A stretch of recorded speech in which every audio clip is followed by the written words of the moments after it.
The first 2 episodes of a show didn't make us jump up and down. Or at least that is true for me. There was some lazy writing, stupid conversations, predictable plot points and a lot of animosity. But also potential. Will the 3rd episode make it clearer if this show will rock, be a dud or end up just being meh? Hi there, it's Micha. If you stay with me, you will find out my take on that.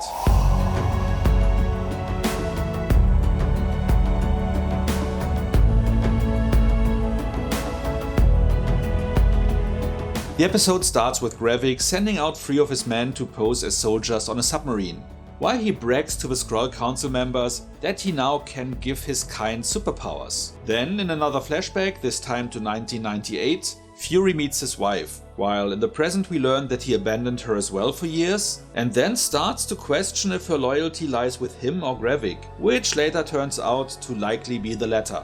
Gravik then confronts Gaia, questioning her loyalty, and then has her drive him to meet her father for a parley. There Gaia, in disguise, hands Talos intel about the submarine. This is followed by Fury apologizing to Talos as he needs his help. With additional intel from MI6 agent Falsworth, they seek out the Skrull who, disguised as a general, ordered the submarine to execute an event that could lead to World War III, but ended up killing the guy. So Talos is phoning Gaia to acquire the needed password from the kidnapped original, saving the day, but also exposing her as a turncoat. Now being on the run, she is stopped by Gravik. Are you a leader of Skrulls? Or a worst enemy? And shot dead. Well, I honestly hoped this episode would turn the tide, but there was just more bad writing waiting for us. I regret having scored the first 2 episodes with 7 out of 10 points, but there was still hope that this show may turn out great. This hope is shrinking with each new chapter. Why did they even send Skrulls to the submarine when they have a Skrull in place to order the attack? One of them tried to convince another human on board to go through with the order? Something that, as a soldier, should not even be discussed. But if they anticipated resistance, why not replace the other guy too? They did send 3 Skrulls. Where were the other 2? You would only need 2 soldiers to turn the keys. Sure, later Gravik revealed that it was all about finding the traitor, but he still hoped for the attack to happen. That plane would have been valuable. Finding the traitor was essential. If this represents his planning skills, I guess Fury really doesn't need any help. Speaking of which, if he doesn't need help, why does Fury then ask Talos and the MI6 agent for help? What is it? Doing it alone or not? Even the start of the episode was dumb, because Gravik claimed to be able to superpower Skrulls, but never demonstrated that he actually could. At least not that we saw that.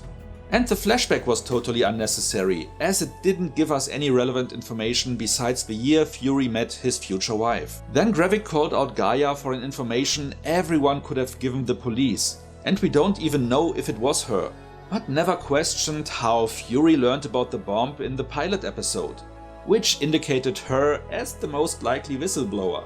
Another thing, isn't there an easier way for Gaia to relay intel than typing it into a flip phone and handing it to Talos? Paper would also work, but I guess every one of us also always has a burner phone on themselves. Even the title is a little bit sloppy. Instead of betrayed, loyalty would have been more fitting, because it was all about loyalty today. His wife to Fury, Gaia to Gravik, and her father, Talos to Fury, and so on. 30 years, you still don't know me better than that? Make me understand. I'm not with Gravik, because I'm with you.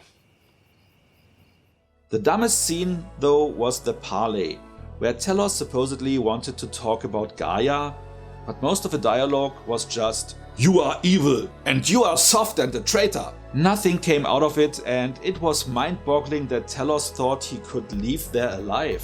And even crazier that they let him. I guess they needed a confrontation scene, but that was beyond stupid. And Gaia being stopped as she was on the run was also predictable as hell. Though I was actually surprised they killed her off. I thought her role would be larger. However, this answered a question I discussed with a friend recently. As being part of the bombing, can she even be redeemed? Well, I guess the writers thought, why bother with that question? Let's just kill her and be done with it. This is such an overused trope. redemption by death. I think from a storytelling perspective, having someone deal with the consequences, working to make up for their past, is much more interesting than just going for a sacrifice. But it fits in with most current writing in American movies and TV. I get it, not everyone has the balls and finesse to create a proper redemption arc like we have seen for Negan in The Walking Dead, but just having 6 episodes here to tell the story is still no excuse for sloppy and lazy writing. But I digress. I got you. And I got your boy. One last thing that I didn't catch on last episode, but which is a recurring theme apparently. What's with all the passive-aggressive behavior? Everyone is hating on the other or being mean for no real reason. And if there is no passive-aggressive behavior, there is outright active aggression. Right now, especially Fury comes across as a little bit of an asshole, as he can't apologize to his wife but has no problem accusing her instead. He is then using an innocent teenager at gunpoint to intimidate the father, which was even made more idiotic by the fact that the general was a Skrull and the kid likely not his actual son. And he treats Telos, the only one who was always loyal, like shit, not even admitting what a big part he played for Fury's career within S.H.I.E.L.D. We all wanted to see another side of Nick Fury, more details. The vulnerable side is welcome, but this mean-spirited version no one asked for. It is hard to even root for him, and with Maria Hill the most relatable character was killed off. I guess they thought that the villain, one-dimensional as he may be, is cruel and mean enough to achieve that. If that turns out to be true, remains to be seen. I will not count down the days in anticipation for the next episode to drop though. And with that being said, let's go to the rating. But before we go there, let me ask you to like and share this video if you enjoyed it so far. And if you are no subscriber yet, maybe consider to change that. By also hitting the notification bell, you will get a heads up for most of my new videos. Now for the rating. Well, what can I say? This episode doubles down on the bad writing that I was previously willing to ignore.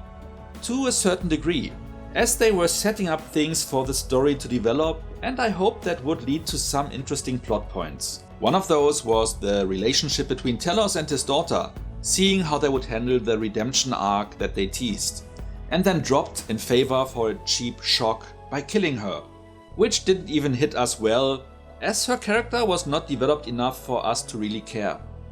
It was likely only meant to put Telos, the only remaining character that we still can kind of relate to, into revenge mode, which was already foreshadowed by him killing the Skrull posing as the general. By the way, they never even showed what happened to the kid.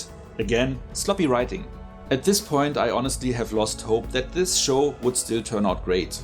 How could it, after still being weak at the halfway mark? I will keep watching it, hoping it manages to stay at least decent, but if they stay on that course that they are on right now, it will likely end up being a turd. I'm rating this one with 4 out of 10 points, as it is below average any which way I look at it. Sorry for the large drop, something that doesn't happen a lot with me, but I can't bring myself to excuse the show's shortcomings any longer, hoping that it will eventually turn a corner. That the drop isn't even steeper is mostly due to the fact that this is still a Marvel show, and I will continue to watch it for that reason. If this would be a standalone property, I would likely say it can be skipped, based on what we saw so far. So let's hope the next one gets better. What about you? Have you given up hope, or are you still expecting the show to come out on top? Or were you never disappointed in the first place? Should I have scored the previous episodes harsher, or do you agree that back then there was still potential? Whatever you like to share, let me know in the comments. So much for now, see you next time, and thanks for watching. And then starts to question if her loyalty. They seek out the Skrull.